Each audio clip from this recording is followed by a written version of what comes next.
राहुल गांधी और पीएम मोदी में कोई डील है? सोशल मीडिया के दावों की सच्चाई क्या है? पहले ईडी ने कसा शिकंजा, तभी पहलगाम घटना घटी, राहुल ने मोदी को समर्थन दिया।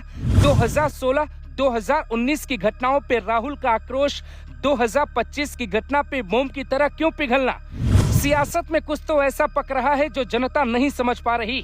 जैसे पूरब और पश्चिम दो अलग अलग दिशाएं, ठीक वैसे ही कांग्रेस और बीजेपी की अलग अलग विचारधाराएं।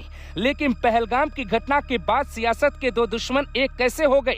राहुल गांधी सच में राष्ट्रवादी हो गए या फिर बात कोई और है जो बताई नहीं जा रही? क्योंकि पुरानी घटनाओं को देखें तो उरी और पुलवामा की घटना के बाद राहुल और केजरीवाल जैसे नेता सेना से ही सबूत मांगने लगे थे। फिर इस बार ऐसा क्या हुआ कि सरकार से सवाल पूछने की बजाय राहुल गांधी कई बार दावा कर चुके हैं कि पूरा विपक्ष सरकार के साथ खड़ा है। लेकिन लोकतंत्र में विपक्ष का साथ आना कई सवालों को जन्म देता है। कड़ी दर कड़ी समझिए सियासत में क्या पक रहा है। इतिहास को खंगालने पर कुछ ऐसा मिला जिस पर आपको यकीन नहीं होगा। साल 2016 में उरी की घटना घटी जिसमें 18 जवानों की शहादत हुई। उस घटना पे राहुल ने कहा, जवानों की शहादत का जिम्मेदार पाकिस्तान और मोदी सरकार की पॉलिटिक्स है।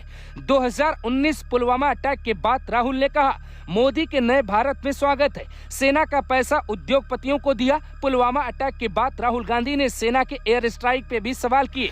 कहा था कि कितने आतंकी इस एयर स्ट्राइक में मारे गए, इसका सबूत सरकार को जनता के सामने रखना चाहिए। फिर जब 6 साल बाद पहलगाम की घटना होती है, उस वक्त नरेंद्र मोदी सऊदी अरब में थे, राहुल गांधी अमेरिका में थे। दोनों अपनी अपनी विदेश यात्राएं रद्द कर भारत लौटने का फैसला करते और शाम में सर्वदलीय बैठक में राहुल गांधी पहुंचते जिसमें पीएम मोदी नहीं थे। बैठक से निकलते ही राहुल गांधी ने बयान दिया कि हम सरकार के साथ है। ये सवाल पूछने का वक्त नहीं, जवाब देने का वक्त है। इसके कई दिनों बाद तक राहुल गांधी ने सरकार पर कोई सवाल नहीं उठाए। 6 दिन बाद वो कानपुर में शुभम द्विवेदी के घर जाते हैं। इधर दिल्ली में सीसीएस की दूसरी बैठक के साथ साथ कई अहम बैठकें होती जिसमें यह फैसला लिया जाता है कि भारत सरकार जातिगत जनगणना करवाएगी। यहाँ लोग ये नहीं समझ पाए कि बैठक तो पाकिस्तान पे चल रही थी, फिर अचानक ये क्यों कहा जाने लगा कि सरकार ने राहुल गांधी की मांग मान। राहुल गांधी से मीडिया सवाल पूछती है तो राहुल खोलकर मोदी का समर्थन कर देते।